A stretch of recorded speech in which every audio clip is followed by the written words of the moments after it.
Hi మన మిత్రులందరికీ good afternoon and Sunday 12:23 అయింది టైం. సో 2024లో మార్కెట్స్ ఎలా ఉండొచ్చు అనేది ఒక వ్యూ అనేది తీసుకునే ప్రయత్నం చేద్దాం ఫ్రెండ్స్. మీ అందరికి కూడా స్వాగతం. సో ఇక్కడ మనం చూసుకున్నట్లయితే 2023లో చాలా నెగిటివ్ పారామీటర్స్ అనేవి ఉన్నప్పటికి కూడా మన ఇండియన్ మార్కెట్స్ ఎస్పెషల్లీ ఏంటంటే వాటన్నిటిని ఒడిదుడుకుల్ని తట్టుకొని అవుట్ పర్ఫామ్ చేసిందని చెప్పేసి చెప్పుకోవచ్చు. బట్ 2024లో ఏదన్నా నెగిటివ్గా ఇంపాక్ట్ చేయొచ్చా అంటే మనకున్న ప్రస్తుతం ఒక ఇష్యూ ఏంటంటే జియో పొలిటికల్ ఇష్యూ. ప్రస్తుతం మనం చూసుకున్నట్లయితే ప్రీవియస్గా మనం చూస్తే యుక్రెయిన్ రష్యా వార్ అనేది దానివల్ల జరగాల్సిన నష్టం కావచ్చు, పాజిటివ్ కావచ్చు, ఆ ఇంపాక్ట్ అనేది అయిపోయింది. ఓకే, దానివల్ల మనకు పెద్దగా నెగిటివ్గా అయితే ఇంపాక్ట్ అయినట్టు కనిపించలేదు. మేబీ 1-2 సెక్టార్స్ ఏదన్నా స్టాక్స్ ఏదన్నా కొద్దిగా ప్రెషర్లోకి వెళ్ళుండొచ్చు.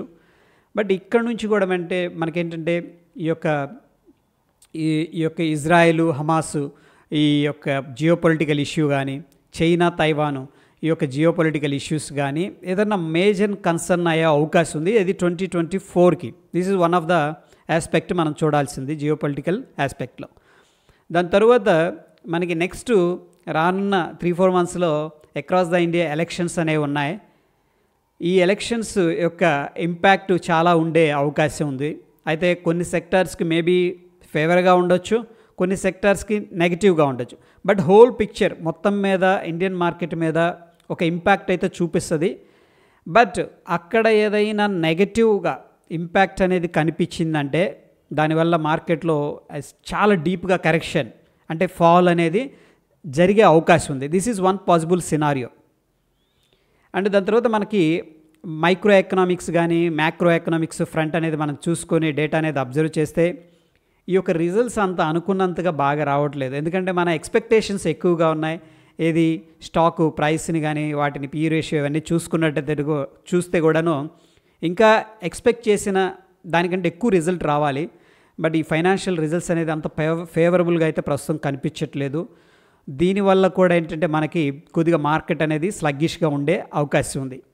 జనరల్గా ఏం జరుగుతుందంటే మార్కెట్లో ఫ్రెండ్స్ ఫస్ట్ మనకి ఏది బ్రాడర్ ఇండిసెస్ అనేది ర్యాలీ చేస్తుంది. ర్యాలీ చేసిన తర్వాత సాచ్యురేట్ అయిపోతుంది. బ్రాడర్ ఇండిసెస్ అంటే ఫర్ ఎగ్జాంపుల్ నిఫ్టీ అనుకుందాం. నిఫ్టీ ఇయర్లో మనకి 100%, 200% రిటర్న్ ఇవ్వదు. అండ్ కన్సిస్టెన్సీ బేసిస్లో యావరేజ్గా చూస్తే మనకు ఒక 12% నుంచి 15% రిటర్న్ అనేది ఇచ్చే క్యాపబిలిటీ ఉంది. బట్ ఏం జరిగిందంటే మనకి బ్రాడర్ ఇండిసెస్ చూస్తే అన్నీ కూడాను సాచ్యురేట్ అయిపోయినాయి. అవి పైకి పెరగట్లేదు. ఎందుకంటే అనుకున్నంత ఫైనాన్షియల్ రిజల్ట్స్ అనేది డెలివరీ చేయలేకపోతున్నాయి కంపెనీస్. అది ఫ్యాక్టర్ అయితే ఉంది. దాని తర్వాత ఏంటంటే అవి సాచ్యురేట్ అయ్యి అక్కడ స్టేబుల్ అయి ఉన్నాయి. But small and mid cap over వాల్యుయేషన్స్తో మూవ్ అవుతూ ఉన్నాయన్నమాట. ఓకే, ఒకవేళ బ్రాడర్ మార్కెట్లో కరెక్షన్ అనేది జరిగింది అనుకోండి, ఎందుకంటే బ్రాడర్ మార్కెట్ వెళ్ళలేకపోతుంది ముందుకి, అది కరెక్షన్ తీసుకుందంటే దాని ఇంపాక్ట్ 2-3 రెట్లు ఎక్కువగా స్మాల్ క్యాప్ మిడ్ క్యాప్లో ఉండే అవకాశం ఉంది. అంటే చిన్నగా ఒక ఎగ్జాంపుల్ లాగా చెప్తున్నాను. For example broader indices Nifty తీసుకుంటే ఒక 5% పడింది అనుకోండి, కరెక్షన్ జరిగింది అనుకోండి, స్మాల్ అండ్ మిడ్ క్యాప్ ఏంటంటే అగ్రెసివ్గా కిందకు వచ్చే అవకాశం ఉంది. లైక్ 2x, 3 times, 4 times కూడా డ్రాప్ అయ్యే అవకాశం ఉంటుంది అనమాట. ఓకే, ఇది డబుల్ సైడెడ్ స్వాడ్ అని చెప్పేసి చెప్పుకోవచ్చు. నెక్స్ట్ ఒక పాజిటివ్ అంశం ఏంటంటే ఇండియాలో పెట్టుబడులు పెరుగుతున్నాయి అండ్ ఎక్స్పాన్షన్ జరుగుతుంది అన్నమాట. క్యాపెక్స్ ఎక్స్పాన్షన్ అనేది జరుగుతుంది. And make in India policies అయితే ఫేవర్గా ఉన్నాయి. అండ్ గ్లోబల్గా ట్రస్ట్ అనేది ఇండియా మీద చాలా పాజిటివ్గా ఉందని చెప్పేసి చెప్పుకోవచ్చు. సో పెట్టుబడులు ఓవర్సీస్ నుంచి మన ఇండియాకి తరలి వస్తూ ఉన్నాయి. ఇది పాజిటివ్ అంశంగా మనం కన్సిడర్ అయితే చేసుకోవచ్చు. ఓకే, సో ఓవరాల్గా మనం చూస్తే INDRA అనే ఈ యొక్క రేటింగ్ అండ్ రీసెర్చ్ ఆర్గనైజేషన్ ఏం చేసిందంటే జీడిపి గ్రోత్ని ఏంటంటే కొంచెం ఇంక్రీజ్ చేయటం అనేది కూడా జరిగింది. ఈ ఫ్యాక్టర్ కూడా ఏంటంటే వెరీ గుడ్ ఫ్యాక్టర్ అనమాట. జీడిపి అనేది తలసరి ఆదాయం అంట కదా, దేశానికి తలసరి ఆదాయం 6.2 ఉండేది ప్రీవియస్గా క్వార్టర్ మనం చూసుకున్నట్టయితే. దాన్ని ఫోర్కాస్ట్ 6.7గా ఫోర్కాస్ట్ అనేది చేయటం అనేది జరిగింది. సో పాజిటివ్గా అయితే మనకి బ్రీజ్ అనేది ఓవరాల్గా కనిపిస్తుంది.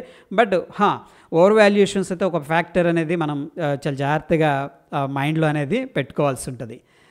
రైట్. దాని తర్వాత మనకి లాస్ట్ 30 డేస్లో మనం చూసుకున్నట్టయితే construction sector, Indian oil and gas, energy, PSU banks more than 20% return అనేది జనరేట్ చేసినాయి. అంటే బ్రాడర్ ఇండిసెస్ అనేది మనం చూసుకున్నట్టయితే ముఖ్యంగా మనకి construction and oil, gas and sector అనేది చాలా చక్కగా ఏంటంటే పాజిటివ్గా లాస్ట్ 30 డేస్లో ఉన్నట్టు మనకి కనిపిస్తూ ఉంది.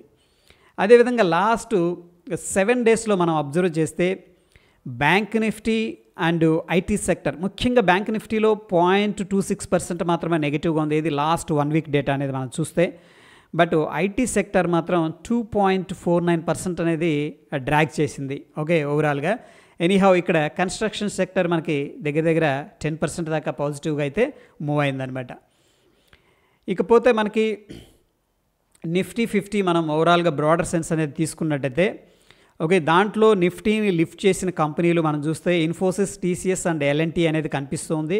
ఇది మొన్న అయిపోయిన రోజున. అదేవిధంగా మనం చూసుకున్నట్టయితే Nestle, HDFC bank, Kotak bank అనేది నిఫ్టీని డ్రాగ్ చేసినాయి అని చెప్పేసి చెప్పుకోవచ్చు. ఇకపోతే లాస్ట్ 7 డేస్లో ఫ్రెండ్స్ మనం చూస్తే ఈ యొక్క బ్రాడర్ ఇండిసెస్ ఏదైతే ఉందో దానితో పోలిస్తే ఎక్సలెంట్ పర్ఫామ్ చేసిన కంపెనీలు ఒక 2-3 ఉన్నాయి. దాంట్లో ముఖ్యంగా స్పార్క్ అనేది కనిపిస్తుంది, అలోక్ ఇండస్ట్రీస్ కనిపిస్తుంది. అలోక్ ఇండస్ట్రీస్ దాంట్లో రిలయన్స్ వాళ్ళు 9% స్టేక్ అనేది బై చేసినట్టు మనకు తెలుస్తుంది. ఇది టెక్స్టైల్ బిజినెస్. దాని తర్వాత ఐడియా, హెచ్ఎస్సిఎల్ అనేది కూడా 7 డేస్ పర్ఫార్మెన్స్ అనేది చూసుకుంటే మోర్ దాన్ 20% బెంచ్ మార్క్తో పోలిస్తే అవుట్ పర్ఫామ్ చేసినాయి అని చెప్పేసి మనం చెప్పుకోవచ్చు. ఓకే, అదేవిధంగా బెంచ్ మార్క్తో పోలిస్తే అండర్ పర్ఫామ్ చేసిన స్టాక్స్లో Nestle India, All Cargo, Shilpa Med and KPR Mills అనేది కనిపిస్తూ ఉన్నాయి. సో ఏంటంటే ఇవి నెస్ట్లీ ఇండియా అయితే మనకి లాస్ట్ 1 వీక్లో 89% అండర్ పర్ఫామ్ చేసింది. అండర్ పర్ఫామ్ చేయటం అంటే ఏంటి, యాజ్ కంపేర్ టు ద ఈ యొక్క బ్రాడర్ ఇండిసెస్ ఏదైతే ఉందో దాంతో పోలిస్తే ఇది పర్ఫామ్ చేయలేదన్నమాట. ఓకే, పాజిటివ్గా వెళ్ళలేకపోయింది అని చెప్పేసి మనం చెప్పుకోవచ్చు. అదేవిధంగా బిగ్ ప్లేయర్స్ ఎక్కువగా యాక్షన్ ఎక్కడ కనిపిస్తుంది అనేది చూస్తే హయ్యెస్ట్గా డెలివరీ తీసుకున్న 2-3 కంపెనీలు మనం చూస్తే దాంట్లో మ్యాన్కైండ్ ఫార్మాలో 87% డెలివరీకి తీసుకోవడం అనేది జరిగింది. So delivery in the sense ఏంటంటే ఫ్రెండ్స్ మనకి పొజిషనల్గా అని చెప్పేసి వాళ్ళు పొజిషనల్గా ట్రేడ్ అయిన వాల్యూమ్లో ఓకే క్వాంటిటీలో 87% అనేది వాళ్ళు డెలివరీకి తీసుకోవడం జరిగింది. దాని తర్వాత ఎంఎఫ్ఎస్ఎల్లో కూడా మనం చూస్తే దీంట్లో కూడా 87% డెలివరీకి తీసుకోవడం జరిగింది. KIMS, I think KIMS hospital ఇది, దీంట్లో 86% డెలివరీకి తీసుకున్నారు. సో టోటల్గా ఫర్ ఎగ్జాంపుల్ 100 షేర్స్ ట్రేడ్ అయినాయి అనుకోండి, దాంట్లో 86% అంటే 86 షేర్స్ అనేది వీళ్ళు డెలివరీకి తీసుకున్నట్టు మనకి ఇక్కడ డేటా అనేది చెప్తూ ఉంది. Nifty important support and resistance మనం డిస్కస్ చేసుకుందాం. అది చూస్తే మనకి 21,800 దగ్గర స్ట్రాంగ్ రెసిస్టెన్స్ అయితే కనిపిస్తుంది. దగ్గర దగ్గర 56,000 లాట్స్ అనేది అక్కడ సెల్ చేసినట్టు క్లియర్గా మనకు తెలుస్తూ ఉంది. సో డెఫినెట్గా నిఫ్టీలో 21,800 అనేది ఒక మేజర్ హడల్ అని చెప్పేసి చెప్పుకోవచ్చు షార్ట్ టర్మ్ కోసం నేను చెప్తుంది. అయితే మేజర్ సపోర్ట్ విషయానికి వస్తే మనకి 21,500 దగ్గర కొద్దిగా స్ట్రాంగ్ సపోర్ట్ అయితే కనిపిస్తుంది. దగ్గర దగ్గర 31,000 లాట్స్ అనేది క్వాంటిటీ ఆఫ్ లాట్స్ అనేది అక్కడ సెల్ చేసినట్టు తెలుస్తుంది. డెఫినెట్గా ఇది ఏంటంటే ఒక రేంజ్ అని చెప్పేసి షార్ట్ టర్మ్ కోసం చెప్పుకోవచ్చు. ఇక ఫ్రెండ్స్ మనకి బ్యాంక్ నిఫ్టీ డిఫరెంట్ పిక్చర్ కనిపిస్తుంది. బ్యాంక్ నిఫ్టీలో ఏం చేశారంటే సపోర్ట్ ఎక్కడా కనిపించట్లేదు, స్ట్రాంగ్ రెసిస్టెన్స్ లెవెల్స్ అయితే కనిపిస్తూ ఉన్నాయి. మనం చూసుకున్నట్టయితే 48,200 నుంచి 48,500 అంటే దగ్గర దగ్గర 300 పాయింట్స్ రేంజ్ ఉంది. ఆ రేంజ్లో కాల్స్ అనేది చాలా ఎక్కువగా సిగ్నిఫికెంట్గా సెల్ చేసినట్టు డేటా అనేది మనకు సజెస్ట్ చేస్తుంది. సో రఫ్గా రౌండ్ నెంబర్ మనం చూసుకున్నట్టయితే 28,500 అనేది వెరీ వెరీ బిగ్ రెసిస్టెన్స్ ప్రస్తుతం మనకి కరెంట్ ఎక్స్పైరీకి అట్లీస్ట్. ఓకే, ఇక్కడైతే ఫ్రెండ్స్ మనకి 47,500 దగ్గర పుట్స్ ఎగ్జిట్ అయిపోయారు. జనరల్గా ఏంటంటే ఒక సెల్ చేస్తారు సపోర్ట్ ఉందనుకుంటే, ఎగ్జిట్ అయ్యారు. 21,000 లాట్స్ అనేది ఎగ్జిట్ అయినట్టు మనకి డేటా అనేది సజెస్ట్ చేస్తూ ఉంది. ఎనీహౌ మనకి 47,000 దగ్గర కొద్దిగా సపోర్ట్ అయితే కనిపిస్తుంది. సో బిగ్గర్ పిక్చర్లో బ్యాంక్ నిఫ్టీ కొంచెం వీక్గానే ఉంది అని చెప్పేసి మనకు అనిపిస్తుంది as per the current data. అయితే ఇక్కడ మనం అబ్జర్వ్ చేసుకున్నట్టయితే నిఫ్టీ ఆల్మోస్ట్ 18,800 నుంచి కూడా 21,800 దాకా వెళ్ళింది. దగ్గర దగ్గర మనం చూస్తే ఇన్ టర్మ్స్ ఆఫ్ పర్సంటేజీ 17% దాకా వన్ వే ర్యాలీ అనేది తీసుకుంది. సో ప్రోబబ్లీ ఏదైనా రిట్రేస్మెంట్ తీసుకునే అవకాశం ఉందని చెప్పేసి అనిపిస్తూ ఉంది. అదేవిధంగా మనం గిఫ్ట్ నిఫ్టీ క్లోజింగ్ అనేది చూస్తే 21,778 దగ్గర క్లోజ్ అయింది. మన నిఫ్టీ వచ్చేసరికి 21,710 దగ్గర ఉంది. కోర్స్ పాజిటివ్గానే ఉంది గిఫ్ట్ నిఫ్టీ, మనం కంగారు పడాల్సిందేమీ లేదు. ఓకే, సో ఆల్మోస్ట్ ఏంటంటే ఫ్లాట్గా క్లోజ్ అయిందనమాట. గిఫ్ట్ నిఫ్టీ మన తర్వాత క్లోజ్ అవుతుంది కాబట్టి మనం దాన్ని జస్ట్ రిఫరెన్స్ పర్పస్ అనేది యూస్ చేసుకుంటూ ఉన్నాం. సో ప్రస్తుతం ఉన్న డేటా ప్రకారం మనకైతే నిఫ్టీ కానీ గిఫ్ట్ నిఫ్టీ కానీ వీక్నెస్ అయితే కనిపించట్లేదు. బట్ బ్యాంక్ నిఫ్టీలో ఓపెన్ ఇంట్రెస్ట్ అనేది మనకి స్ట్రాంగ్ రెసిస్టెన్స్ అనేది క్రియేట్ అయితే చేసినట్టు తెలుస్తూ ఉంది. సో అది ఫ్రెండ్స్ ఈ యొక్క అప్డేట్స్. మరొక ఎపిసోడ్లో మళ్ళీ కలుసుకుందాం. Stay tune. ధన్యవాదాలు.